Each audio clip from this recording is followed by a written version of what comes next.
This is so good. Where Yes. has this been all my life? Hong Kong. There you go. Hit it, Katie. Welcome to Electric Enthusiasm, the podcast where we celebrate unironic enthusiasm.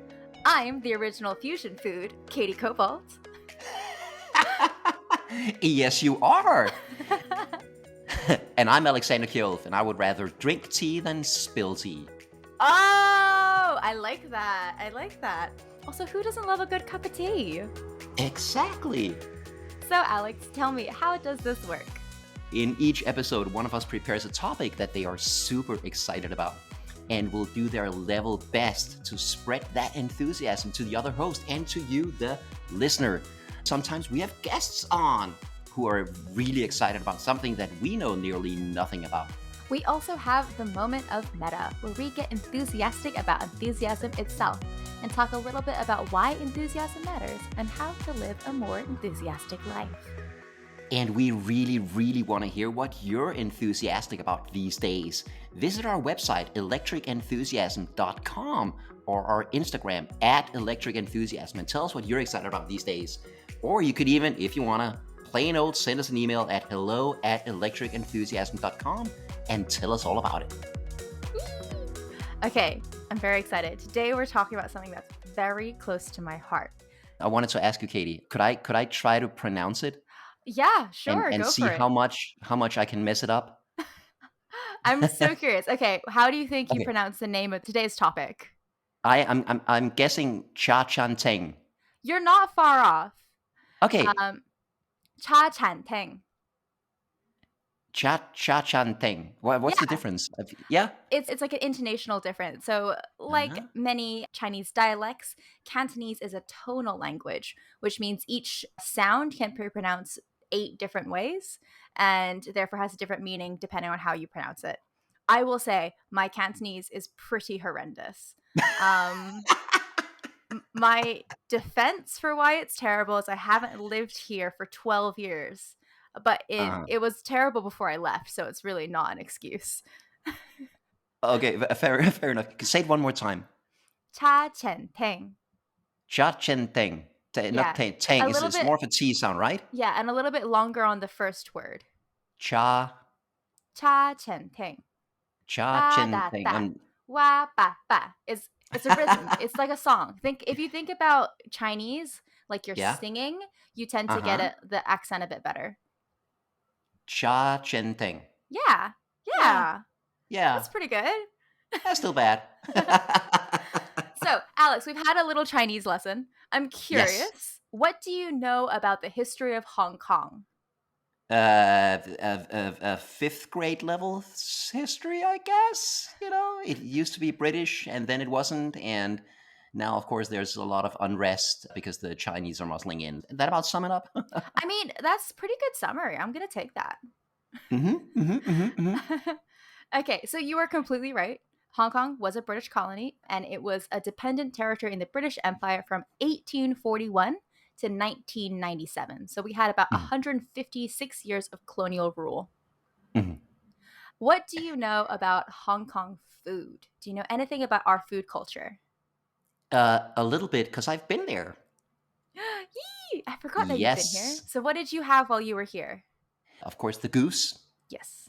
which was absolutely delicious. Mm-hmm. I tried the century eggs, not a fan. They are an acquired taste. They are very strange. I would say so. I thought you were going to say dim sum or yum cha. That tends to be like the thing we're very famous for. Yes, and we had that too, and that was amazing as well. But you get good dim sum in a lot of places around the world now, I think. Yeah, I think that tends to be the thing that's exported the most. Yeah. Yeah. So that didn't seem as exotic to me as like the goose or the century eggs. Yeah, century eggs is definitely something that is very loved in southern eastern China. The equivalent in the Western world culture will be like blue cheese. Like to locals, blue cheese is totally normal, not a big deal. But to foreigners, you're like, dude, that cheese is moldy. What are you doing? What is wrong with you? Yeah. Right? Yeah. And then over here, we're like, yeah, we preserved this egg in an ammonium solution for like 3 months. What do you mean what's wrong with it? That's totally normal. Aren't your eggs weirdly translucent and blue at the same time? Yeah, yeah, yeah. Of course, in Denmark we have the pickled herring. Oh, yeah. Yeah, I like that. But then the Swedes take it a step further. They have something called surströmming, fermented herring in a Yep. can. And then the Icelandic people take it one step further because they have something called hakar, which is The you catch a shark that's shark, like buried, right? you catch a shark, you dig a hole, you pee on it, and bury it, and then you leave it there for months until it's basically one gelatinous mess. Mm. Anthony Bourdain, in one of his episodes, was in Iceland and tried it and called it the single worst food he had ever tasted.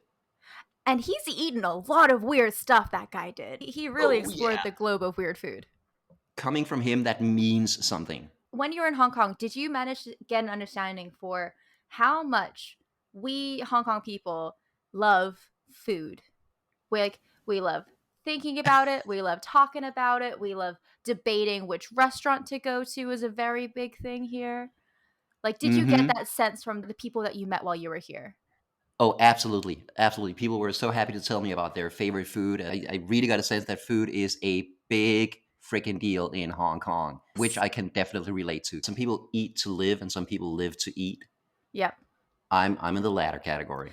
And this is why I think this episode's going to be great, because we're just going to talk about food for a really long time. And I am truly living up to my Hong Kong girl moment right now by talking to you about Cha Chaan Tengs.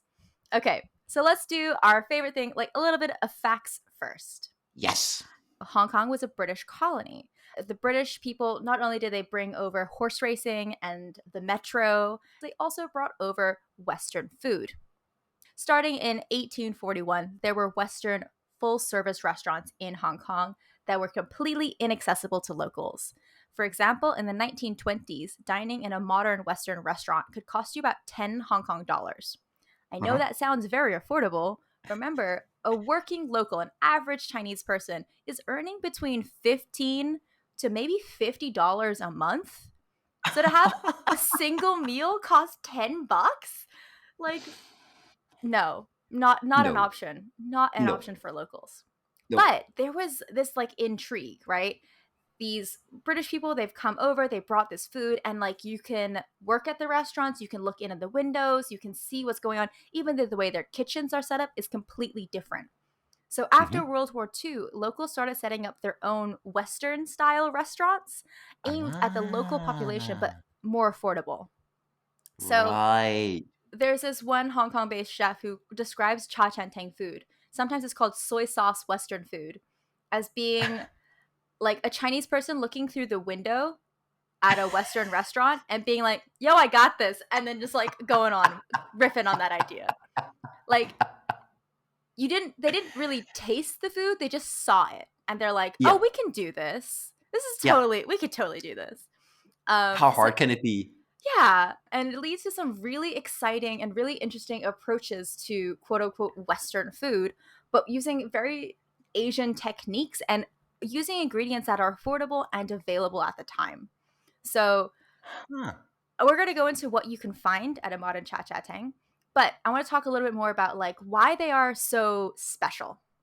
So there, this idea of affordability, it's quick, it's easy, and also during the 1997 Asian financial crisis, they became more popular than ever because they provide a really comforting, cheap, affordable meal for everybody who walks through the door. Regardless of where you come from, a Cha Chaan Teng is like a homey, cheap place to eat. And considering that most people in Hong Kong have very small apartments with not a lot of cooking space, like kitchens are really small here, most people do eat out for their lively day-to-day life. So having an affordable option in a city with a tiny kitchen is really, really important. I'm very pleased that there is a cultural heritage inventory of Hong Kong, and the first intangible items to be placed into that cultural heritage inventory were milk tea, yun yang, which we will discuss in a moment, pineapple buns, and egg tarts. Wow. Even our cultural heritage, it's like we've started to see Cha Chaan Tengs not just as a cheap place to grab something to eat like first thing in the morning or, you know, as your lunch break, but now as being part of our cultural heritage and something that's really special. And that Wow. makes me very proud. I love this idea that it came out of people looking in the windows at these restaurants and guessing at what was going on. And it's created some really, like, admittedly weird dishes. Particularly, like, British style ham is pretty expensive and it's pretty hard to find in Hong Kong, particularly back in the 20s. Now it's a little bit Mhm. easier, but back in the 20s, if you weren't earning a Westerner salary, you can't afford ham. So Mhm. we eat lots of spam. So luncheon meat and spam is super popular. And a big part of my childhood. Through the window, you see a tomato sauce and pasta. It's fresh Mhm. tomatoes, kind of hard to find. They're like exported in, but we got ketchup. So you see a lot of affordable swaps. Like, can't afford ham, can't afford fresh tomatoes. We got spam and we got ketchup. Baby, we're good. We're good. We got this. That's hilarious. And another one of my favorite breakfast items. Again, this is a breakfast item. So in Hong Kong, a very typical breakfast would probably be something like congee or Mhm. juk, which is how it's pronounced in Cantonese, which is a rice porridge. So similar you make with oatmeal, but ours is savory. It's just a little bit of rice, lots of water, maybe some leftovers. You can chuck in some meat in there, chuck in some fish, whatever. And it's really hearty. It's very affordable. That would be like a standard breakfast before a Cha Chaan Teng. Enter macaroni soup with spam and a fried egg. To me, a macaroni soup is like, this is true Cha Chaan Teng glory. Because they saw macaroni, which is like Uh-huh. a noodle, and our Uh-huh. approach to noodles is either you stir fry them or you put them in soup. Sure. Like, a pasta sauce is not really a concept here. And so they just put Uh-huh. it in soup. And then they saw that they put ham or other meat products, and they're like, well, spam. And then it's a breakfast thing. So we love it. Like, Chinese people, we put fried egg on anything. So pop a fried egg on there. Yeah. And that is like a great classic Cha Chaan Teng breakfast is macaroni Wow. soup with spam and an egg. Wow. Which I think That's is that so good. sounds so weird. Is it good? Does it taste good? I think it's good. But I also Okay. recognize for me, it's like I associate it with childhood. Actually, for me, my strongest memory of macaroni noodle soup is my mom has a really weird sleep schedule. She tends to go to bed at like 4 a.m. So if I was a little kid and I woke up at like midnight and I went into the kitchen, for sure my mom was awake and for sure she was eating macaroni noodle soup because that's who she is.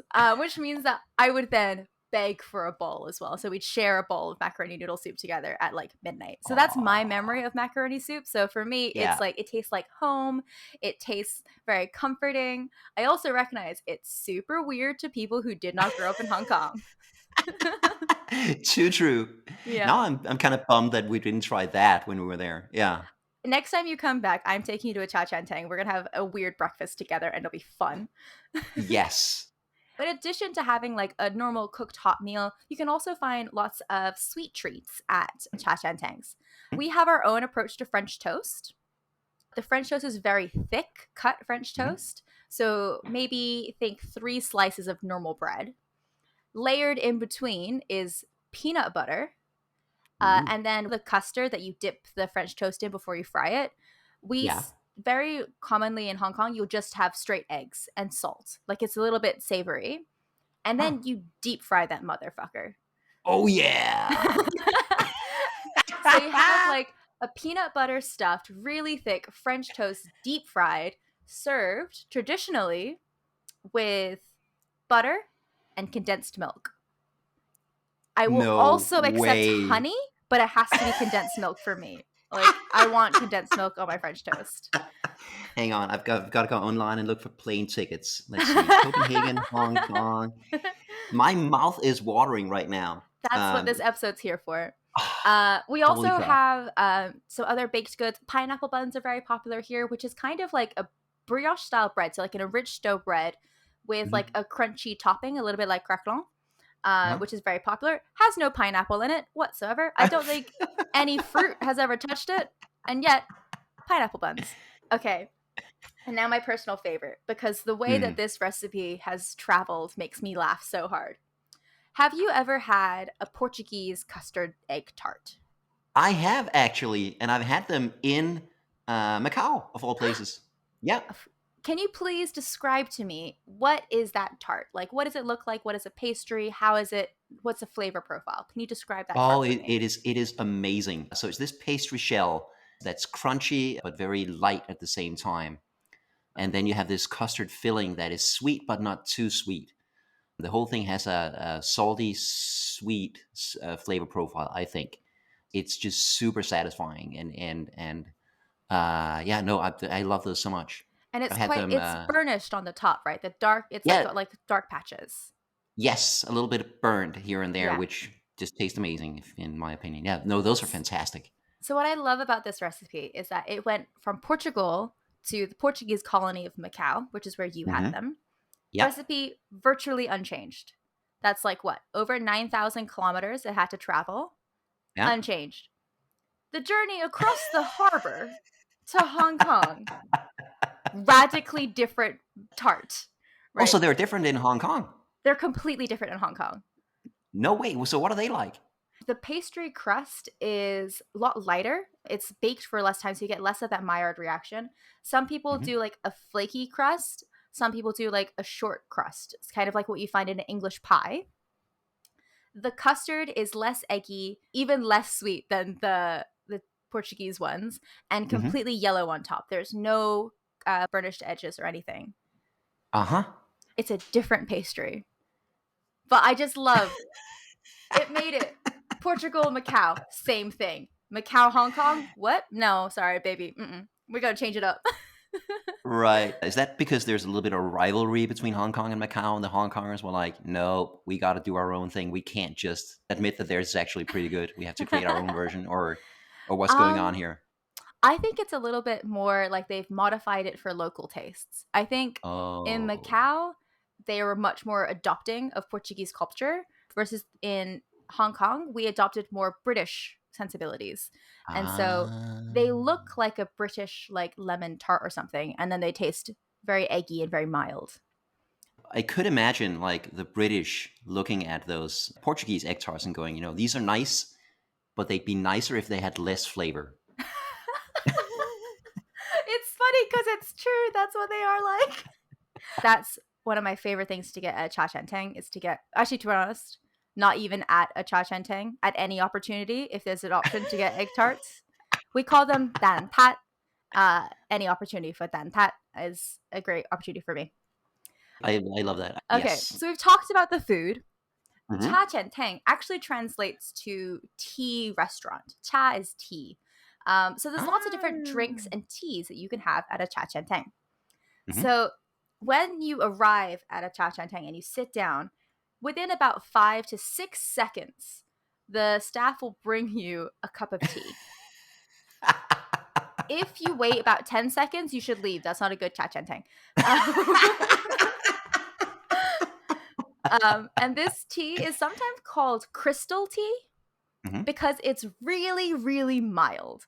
It's like the hot water saw a tea leaf at one point and then arrived at your table. Got it. Um, and this is the free tea that you get when you first arrive. It used to be something that you would drink. Nowadays, people use it to clean their cutlery.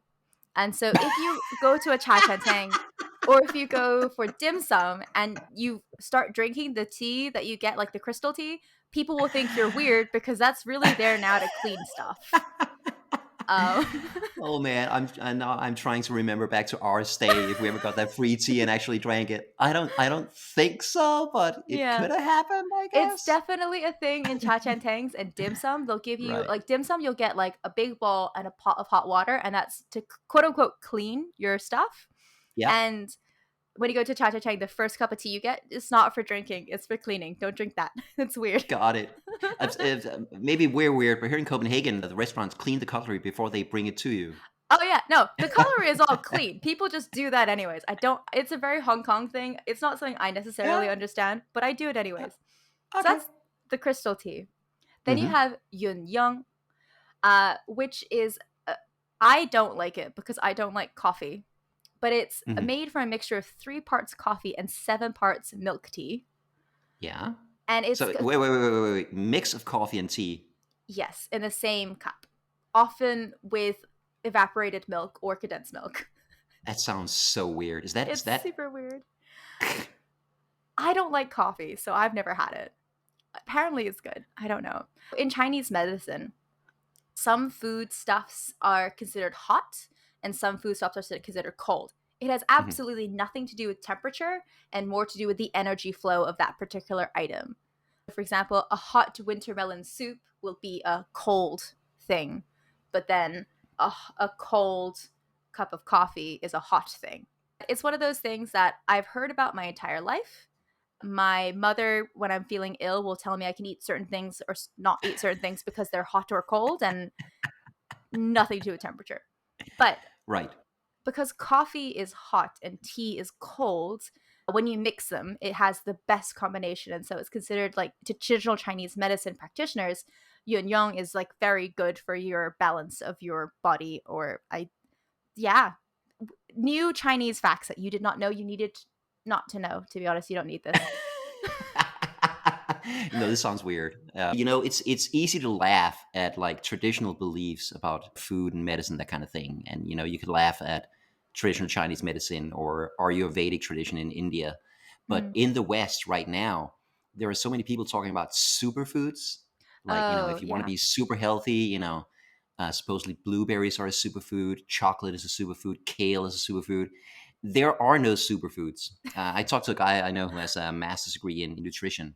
He's very clear on this. There are no superfoods. There are no foods that are just inherently good for you to eat.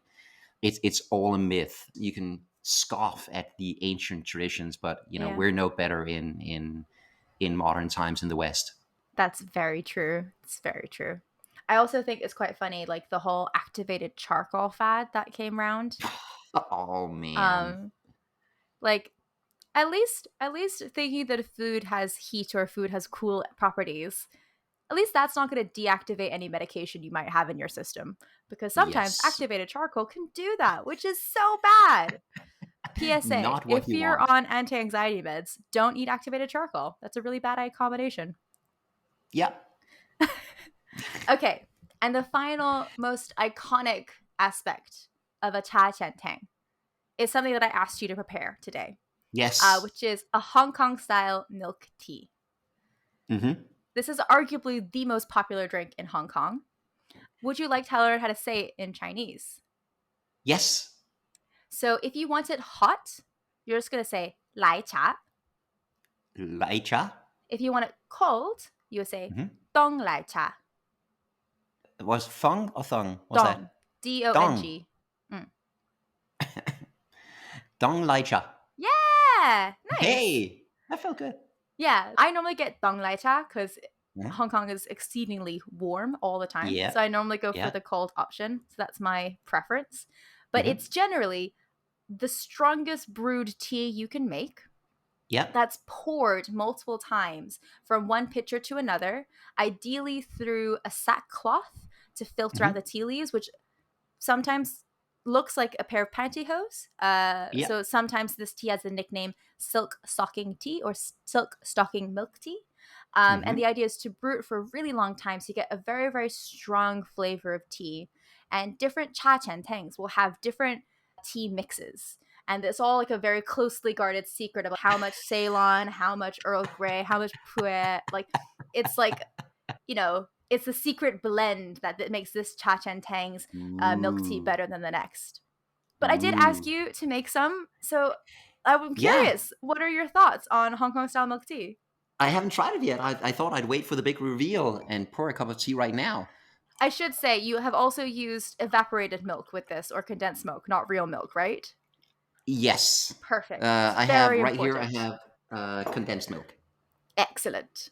I will say that while I was making this, I make this pot of tea, and it was so strong. I honestly got a little scared. I was looking into the pot. And it was like deep black, Yes. and I was kind of expecting it to reach out of the pot and grab me by the throat and just choke the life out of me. It was that strong. This is the strongest tea I've ever seen anywhere. But then, of Yeah. course, you dilute it with 1/3. I think 1/3 is Yes. the approved ratio of condensed milk or evaporated milk. Yes. So that should make the color go from like a really dark black Hmm. to like a lovely warm golden color. Cheers. Caramel. Cheers! I'm Caramel so color. excited to try this. I'm gonna try I'm it right so now. curious. Hmm.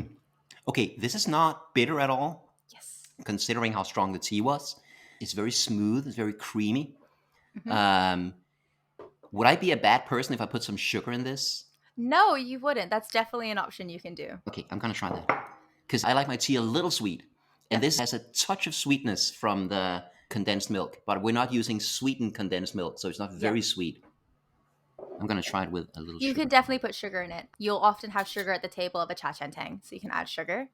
Right. The smoothness is a very important part of pouring it back and forth. When you pull the tea between the two mugs, people say it has to be done 3 times. People say it has to be done 4 times. Uh, Again, it's like the secret blend. There's like different techniques, Yeah. but you do need to pour it a couple times to help get that texture. I did 4 pours. That seems like a good amount of pours. Yeah. Gonna try it with sugar now. Yeah. Oh yeah, Better? that's the stuff. This is amazing. Right? You Yeah. brew it for so long that it does look like Hmm. black coffee, and it is very Yes. strange looking. The theory behind letting it brew for so long is to let all of the flavors of the tea to come out. And so you get a much more complex flavor of tea. Hmm. When you make the cup, it's now 1/3 milk, 2/3 tea, so it's Mhm. not very warm. Would you normally heat the condensed milk, or do you just drink it at Uh, this sort of lukewarm temperature? Normally it's like a little bit warmer than lukewarm. Mm. It wouldn't be like a hot cup of tea. And I think this is also why I generally prefer drinking it cold because I Yeah. like my tea to burn on the way down or for it to be Yeah. cold. Yes. Either or. Yeah. I don't have a middle ground with tea. Hmm. Hmm. No, I feel ya. I feel ya. This is so good. Where Yes. has this been all my life? Hong Kong. There you go. So, Mm. I am teaching Mm. you and preaching the gospel of Cha Chaan Tengs today Hmm. because, firstly, maybe you could tell I love them. I love the Hmm. food. I love how affordable it is. I love the style of cooking where it's like peeking through the window of someone else's world and then trying to recreate it with what you have in front of you. I also love what my mother calls poor man's food. My favorite recipes she's ever taught me are the ones that she ate growing up because they didn't have a lot of money. So now, even though she's in a much better, more privileged situation, she'll still make those like tamarind eggs or siumai, which is like very affordable. Like the frozen pack of siumai is like my favorite siumai. I don't know what about quote unquote poor man's food, but that's like one of my favorite things in the world is that style of cooking. Yes. Yes. I think a lot of those recipes probably evolved to be filling and comforting and taste good, Yeah. even though you didn't have a lot of fancy ingredients, right? Yes. I love that. Yeah. On a similar note, one of my favorite things to do is like diner food. Yeah, So totally. the opposite of fancy, right? Go to Yep. a greasy spoon diner somewhere and have their mac and cheese. I just love that kind of thing. Yeah. Well, Cha Chaan Tengs are often called Hong Kong diners. So, very apt example there, Alex. Makes perfect sense. Another reason I love them is that it's fusion food, if you think about it. Hmm. And I Yeah. think when a person generally thinks about fusion food, it's seen as like, oh, it's Brazil meets Japan, and it's very fancy and exotic. And often it's really expensive. Like once Hmm. you make something a fusion, all of a sudden it's this like overpriced, really expensive, tiny portion approach to food and approach to eating. Hmm. But thanks to the historical context of Hong Kong, we have an approach to fusion food that's super accessible and Yeah. that is for everybody. And it's not this elitist, like only the upper class people get to enjoy what happens when we take Peru and French food and put them together in this like schmancy way. It's for Hmm. everybody. And I love that I accessibility. Yes, that is amazing, and it has an actual history. Yes, it's true. It's not just some fancy chef saying, "Let's try this combination out." There is an actual historical reason behind all of this. I think that makes it so much better.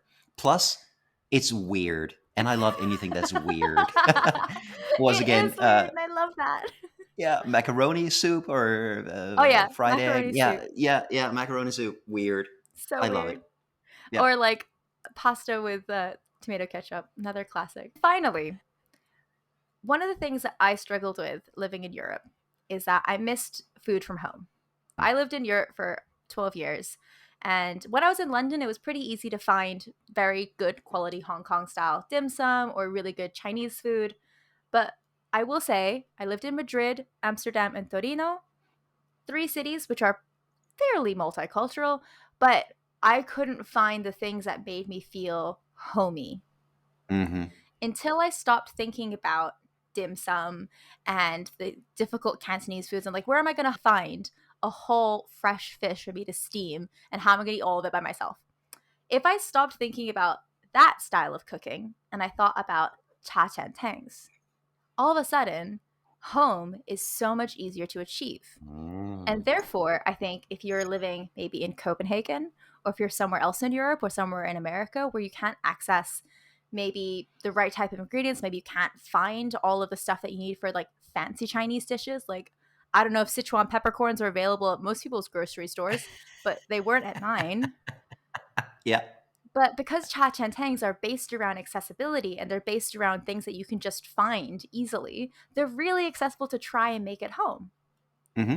Like, to make a Yeah. really great Cha Chaan Teng style macaroni soup, you need like probably, to be honest, a can of cream of chicken soup will probably do you great. Um, Hmm. some macaroni and some spam and an egg. Like, Yeah. that's super accessible. And Yeah. so it's Yeah. one of those cuisines that I think anyone can make anywhere in the world and experience a little bit of Hong Kong. I can tell you that one thing we have in Denmark is spam. That's Oh, nice. we got spam. Yeah, I remember for New Year's this year, I was with my friend who's also a Hong Kong Chinese girl, and we decided for our New Year's dinner, like a lot of people think quite fancy food, maybe something very extravagant. We decided we'd have macaroni soup with spam and Hmm. eggs, and it was the best. Happy New Year. Now enjoy your spam. Exactly. One of the reasons I wanted to talk about this on this podcast is I know that we have a lot of listeners from all over the world. And I just wanted to tell people, like, hey, this cuisine exists. It's super easy to make, it's super fun, it's super weird. And in the show notes this week, I have a bunch of recipe videos from a bunch Ooh. of different places where you can learn more about Cha Chaan Tangs. Specifically, I highly recommend the French toast. Make the French toast because it's Oh, so good. yes. I'm definitely making that. Deep fried French toast. Sounds amazing. Stuffed with peanut butter with condensed milk on top. Ugh. Ooh. It's so dumb So and good. so great. Sounds amazing. What is the single weirdest Cha Chaan Teng food, do you think? I think for outsiders, it's gonna have to be the macaroni soup because it is Uh, such a strange combination for people. Mm, I also think that condensed milk on everything is sometimes also a bit weird for people. yeah, yeah, I can see Because that. it's in our tea, it's in our French toast, but also if you just order a slice of toast, it'll come buttered and then either with condensed milk on top of it or with a little pitcher of condensed milk next to it. I would be yeah, I would be so confused if I ordered toast somewhere and I got like a little pitcher of condensed milk with it. I was like, Yeah, what's the what? it's because it's delicious. Put It condensed milk is. on things. It's so good. It is. It is delicious. I Um, can I tell now will from the tea. I will say another thing that is quite common is Ovaltine, which is like a chocolate malt powder. I don't know if you've ever Uh-huh. had that. No. Um, and so Ovaltine is in stuff. Like, you'll have like the French toast, you can have it with Ovaltine spread in the center. Hmm. Um, or for example, like I told you about Yun Yang, which is the tea coffee combination. Hmm. For little kids, they'll make like a child friendly Yun Yang, which has not got any caffeine in it, which is like, I think it's hot chocolate and Ovaltine mixed together, which is just like sugary chocolatey thing with sugary chocolatey malty thing. Great combination. Gets kids bouncing off the walls. Yes. That it would. The other aspect about Cha Chaan Tengs, which is ridiculous, is the service style. Uh-huh. So uh, I'm gonna try and be diplomatic here. Don't. At the nicest way. It's very like efficient. If you need a quick meal and you want to get in and out, you're good. You're totally good. Uh-huh. Like a Cha Chaan Teng, like you sit down, they bring you the crystal tea, you give them your order, your food will arrive very quickly. It's very efficient. Everything is like boom, boom, boom, boom. Like a Hong Kong style scrambled eggs takes about 10 seconds to cook. Right. So it's very quick and very efficient, and they don't appreciate you having opinions. So, for example, if you have a lot of like no one ever asks like, oh, is there any dietary requirements on the table? They're just like, what do you want? Let's go. Come on. And there's like a whole style of shorthand writing for all the ingredients and all the dishes, the popular dishes, so that the staff can write it down faster so that they can get the order in for you as quick as possible. Right. I think when people think like, oh, we're going out for breakfast, they think about a leisurely sitting at a table and no, this is not the energy. This is not the vibe. One of the links I'm putting on the show notes is this Hong Kong chef who works in the States. He talks about this very famous Cha Chaan Teng here called the Australian Dairy Company, which has no relation to Australia. Sorry, called the what? The Australian Dairy Company. I mean, why would you call your Hong Kong diner anything else? I mean, it has no relation to Australia at all, as far as I know. Yeah. And it has very loose, like, how much is condensed milk dairy? Yeah. But like you might have to line up to wait to get in, and then once you're in, you might be sharing a table with somebody else, and then you're asked right away, what tea? Like, what do you want? Let's go, come on. How do you like your eggs? And then like you sit down, you get your crystal tea. Don't drink that tea. That tea is for washing. Yeah. And then like within 15-20 seconds, you'll have the rest of your food. Holy shit. And it's like very efficient service and very quick service. I took some of my friends here. So they're from Paris. They just moved here. And I was asking, like, okay, so what have you done in Hong Kong? And they'd already done yum cha. They'd already had like all like the classics. And I was like, has anyone taken you to a Cha Chaan Teng yet? And they were like, what's that? I will freak you out now by taking you to the most local dive I can find. Like, I basically found the place where there's no English anywhere, whatsoever. Everyone in there was a local Chinese person. None of the menu was in English. They could not choose what they wanted to order. They had to just trust that I would order food that was good. And it was great. We had a great time. They were kind of shocked by the whole situation, but it was a great fun time for me. Wow. And I assume that you're not supposed to linger once you've eaten your food. Like, pay your bill, get the hell out. Yeah, pretty much. Luckily, it was on a Sunday, so they're a little bit more forgiving on the weekends. Weekdays, like, get in, get out. Get your calories, and then get the hell out of here. Oh, this sounds more and more amazing. Like, you don't pay at your table. As you give your order in, they will write down how much money you owe them and put it on your table. On your way out, you take that little piece of paper and you show it to the guy at the front and you pay. Right. Like, there's no like, oh, can we get the bill is here. No. You get one chance to order. Like, there's no like, oh, can we also get no. This is your one chance to fuck it up. Oh my god, that sounds amazing. So good. And yes, the final amazing invention of a Cha Chaan Teng, which I had recently.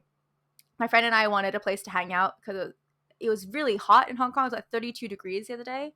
And there's a type of Cha Chaan Teng called a bing sut, which means an ice room. Basically, it was one of the first places in Hong Kong to have air conditioning. So people would go there, have a cup of tea and a snack. They couldn't get restaurant licenses at the time because of very harsh British colonial rule laws, regulations. So they just served snack items and tea. So we went into one of those type of Cha Chaan Tengs, and we had French toast bites, which were like little cubes of deep fried French toast served with chocolate syrup and condensed milk. Ooh. It was excellent. Truly decadent for like a midday snack, but love it. Sounds fantastic. Okay, I'll stop now. I'll stop talking about Cha Chaan Tengs. You actually have to tell me to stop. It's food. Hong Kong people and food. It's our favorite topic at all times. Yeah, I can tell, and I can tell why. So this is why I wanted to share my little tale about Cha Chaan Tengs. And I'm That curious, is. Alex, what do you think of one of the original fusion foods and the whole Cha Chaan Teng experience in general? Oh man, I am so bummed that we missed out on it when we were in Hong Kong because nobody had told me about them. I'm looking at plane tickets right now. Of course, I can't get into Hong Kong right now because nobody can travel right now. But as soon as we can, we got to make it over there and try all that stuff. I love the idea of food that's not fancy. I also love fancy food. But I'll be honest with you. For me, a good cheeseburger Mm, can be a near religious experience. yes. When they get it right, Yep. right? It's like Um, food can be transcendent. oh, it absolutely can, and it does not need to be fancy or expensive to be really really good. So this idea of these places that serve this food that's just comforting and just tastes good and not pretentious and doesn't really care to try to be fancy. I think that idea is amazing. Yeah. The idea of merging two cultures and then getting something new and unexpected and weird out of it, I think is fantastic. I'm trying to think if there is a Danish equivalent of this, but I don't really think there is. If Yeah. anything, in Denmark, the food culture has gone the other way, where they've tried to go back to the Danish roots, and created Ooh. a cuisine that is even more original Danish with forgotten Danish ingredients, herbs that nobody used to use.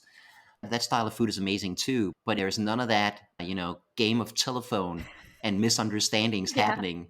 It's not like we're suddenly replacing tomatoes with ketchup. We just don't have that here. I can see why it would be amazing, and I look forward to trying it. If you would like to learn more about Cha Chaan Tangs or figure out how to make some of the recipes for yourself, please check out our website to see our show notes, or check us out on Instagram at Electric Enthusiasm to leave a comment and tell me, which Cha Chaan Teng recipe do you want to try? And also, if your country has a weird fusion food, tell us what it is. We'd love to hear about it. Yes, I want to learn more about strange foods, please. Yes. In today's moment of meta, we want to talk about the fact that enthusiasm is actually good for you. Being enthusiastic is not only nice and fun and can make your life more interesting, it can actually also make you happier and increase your entire quality of life. Some of the research that shows this comes from the VIA Character Strengths Survey. It's an online survey you can take, and we'll include the link to it in the show notes. You can take it for free.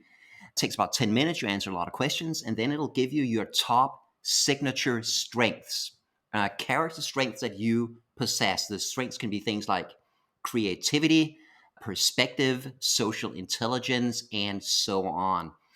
Katie, I had you go take the test. According to the test results, what are your top strengths? My number one top strength is curiosity. Uh huh. Number two is humor. Uh huh. Three, hope. Yeah. Four is love of learning. Yeah. And five is kindness. Cool. Those are great strengths. Where is zest on your list? Disappointingly, I don't know where it is. Zest is eighth for me. That's annoying. Why is Eighth. it so low? It's still up there. But the reason I ask about zest is that it's the one strength they have that comes closest to how we define enthusiasm. Yeah. There's a quote that I put in the notes. Could you please read that explains what zest is? Zest means approaching a situation or life in general with excitement and energy, not approaching tasks or activities halfway or half heartedly. People who are high in zest are excited to get up in the mornings, and they live their lives like an adventure.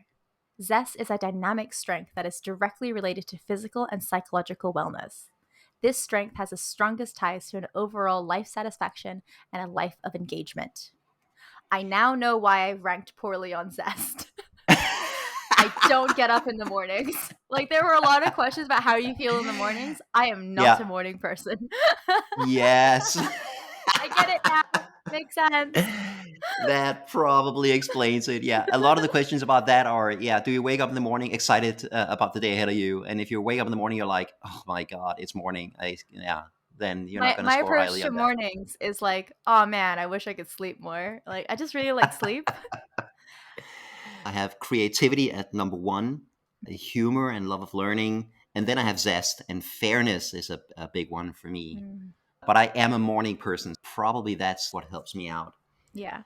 This idea that you can approach things with enthusiasm, that you can go in wholeheartedly in whatever you do, that is not just nice, that's not just fun, but it can actually make your life better and correlates with life satisfaction and quality of life. It makes Mm, your life better, yeah. is what I'm saying. Yeah. I guess my biggest weakness, according to this chart, is Mhm. prudence. Being careful about one's Prudence. choices, not taking undue risks, and not saying or doing things that later might be regretted. As somebody who got a tattoo on a whim last weekend, yep, that sounds about right. I have a narwhal on my elbow because my friend said, I'll buy it for you. And I was like, okay. You know what? Prudence sucks. Prudence is vastly overrated. Yeah. Look at the 24 strengths.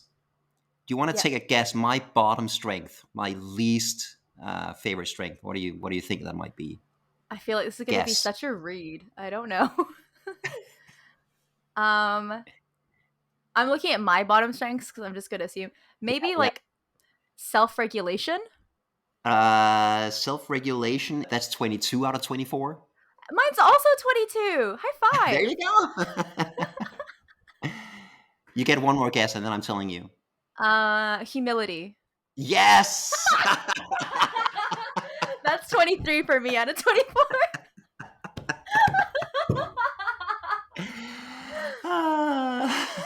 Yeah. I Yeah. often get told by my mother that I brag a lot, and I was just like, Yeah. nope, I'm just good at stuff, and you need to know about it. Exactly. Exactly. There's that song, "Oh Lord, it's hard to be humble." You know the song? Yeah. Oh Lord, it's hard to be humble when you're perfect in every way. I'm very happy that that's like. So hang on, my bottom three are self-regulation, humility, and prudence. What are your bottom three? Self-regulation, perseverance, and humility. Okay, not too Yeah, and far off. prudence is, yeah. So yeah, we're very much the same there. Probably one of the reasons why we get along, because yeah, Possibly. yeah, and anyway, humility vastly overrated. Oh, Yeah, definitely. I mean, yeah, of yeah. course, we would say that. We would. Our listeners are probably like, "Wow, those guys assholes." Yeah, yeah, yeah. And no, we're not. We're just awesome, and we know it. I'm We're kidding. I'm just kidding. very aware of our strengths, and we're not afraid of that. Exactly. You can be enthusiastic about yourself, right? Yeah, Yeah, I think we should talk about that in a future moment of meta, but that'd self be praise. yeah. I mean, we should definitely talk about praise because we've talked about the Yes. importance of giving praise and Yeah. compliments before. That's something that Yeah. we've discussed on my YouTube channel, actually. Yes. Yes. And that is huge for enthusiasm. Yeah, totally. We are going to include the link to the VIA character strength test in the show notes so you can take it for yourself. It's completely free. It will take you about 10 minutes and you can see what your top and bottom strengths are. But that's not the only test that has something related to enthusiasm. There's also the Big Five personality test. It'll measure you on 5 different personality traits. And one of the 5 traits is openness to experience, which I think is very significantly correlated to enthusiasm. And in a similar vein, that has also been found to be good for you. Openness to experience has been found to have a modest yet significant association with happiness, positive emotions, and quality of life. And not just quality of life, but also quality of your sex life. Katie, would you please read the quote just below that? Sure. Openness is related to many aspects of sexuality. Men and women high in openness are more well informed about sex, have a wider sexual experience, stronger sex drives, and have more liberal sexual attitudes. Compared to heterosexuals, people who are homosexual, asexual, or bisexual, particularly bisexuals, on average are higher in openness. I feel so seen by this. I like that. Thank you. Yeah, right. You included me at the end there. I thought that might tickle your fancy. One final thing is that people who are high in openness to new experiences are typically more liberal in their political views, and people who are close to new experiences are typically more conservative. So there's also a correlation there, and typically happier. Being open to new experiences makes your life better, gives you a better quality of life, and crucially, better sex life. I like how you managed to bring it back around to like selling it with sex. You can sell anything with sex, right? Even enthusiasm. What I love about it as well is it includes asexual people who have no sexual attraction, which I find very interesting to include that in the concepts looking at how even if you are an asexual person who experiences no sexual attraction, you're still more likely to be more well informed about sex and have more liberal sex attitudes, which I find very interesting. I'm guessing here, but if you have any kind of sexuality beyond cishet, you have probably been forced to deal with that and acknowledge it for yourself. The other day I was at a picnic where it was almost exclusively queer people. Yeah. And then one of our friends was there and we pointed out he was the token straight guy. And we made that joke because normally it's the other way around. Normally, like, you're in the majority heterosexual company, but this time he was in the minority and we made him come out. We're like, you have to come out as straight. Like, you haven't told us that you're straight, so you need to come out. Because we all had to come out to you. You need to come out now. So we made the one straight guy come out as straight at the party for our own entertainment. Yeah, I can see it now. Listen, guys, there's something I have to tell you. I'm not sure how to phrase this. It's okay. We'll love you regardless. I feel safe and protected here in this safe space. So I think I can tell you now. I am attracted to people of the opposite gender. Scandal. What will the children think? Exactly. Think of the children. How will I explain this to my child? Yeah, we will tolerate you as long as you just keep it in the bedroom where it belongs. Yeah. Just don't flaunt it openly. Don't go marching in any of those straight pride parades or Fantastic. Yeah. We still love you anyway. Yeah. No matter who you love, it's okay. As long as you don't talk about it or act any differently from the norm. No matter how weird or unpleasant your sexual preferences may be. That's really cool. I like that one. There's a Danish cartoon where they're talking about mixed marriages. Mm-hmm. And one of the people goes, you know what? I think mixed marriages are a terrible idea. What do you mean? That's racist. No. I mean mixed marriages between men and women. That's so good. Yeah. Dear listener, we are a brand new podcast. So if you could please share it on social media and tell other people how amazing we are, provided, of course, you think that we're amazing, which we are sure you do because we have no humility. None whatsoever. That would make us so happy. I love it. We've had a lot of episodes come out now. I'm super curious. What are your thoughts on Avatar: The Last Airbender? I honestly cannot thank you enough for bringing that show into my life.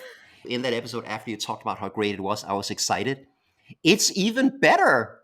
We are halfway through season 2 now. Yeah. And it keeps getting better and better and better.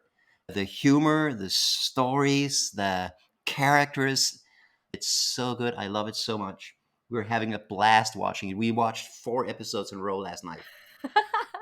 So now that you've seen a couple episodes, do you still feel like you're an airbender? I feel like I want to be an airbender. Absolutely. But I am definitely an earthbender. That's who I am. Yeah. But I wish I could be an airbender. That would be so amazing. It's interesting. Those are 2 opposite elements as well. They're very oppositional. Like airbending is all about lightness and floating and avoiding stuff and like redirecting energy, versus earthbending is very stubborn and stuck in the ground and like pushing through problems. Interesting that you have that dichotomy. Yes. That's me. And our final roundup from our previous episodes is something we want to share with you guys. One of our listeners, David Hobson, sent us this super cool banjo video, I guess is what I would say it was. But as inspired from our episode about banjos, David Hobson sent us this really cool banjo solo So by cool. Chris Hulsbeck. Highly recommend. We'll pop it in the show notes. Really cool video. Thanks for sharing it with us, David. You've got to watch it. So good. We hope you enjoyed sharing some of our enthusiasms this episode. Please visit our website, electricenthusiasm.com, or find us on Instagram at electricenthusiasm to discover more episodes or to leave a comment. And now, dear listener, go drink some tea. Don't spill it.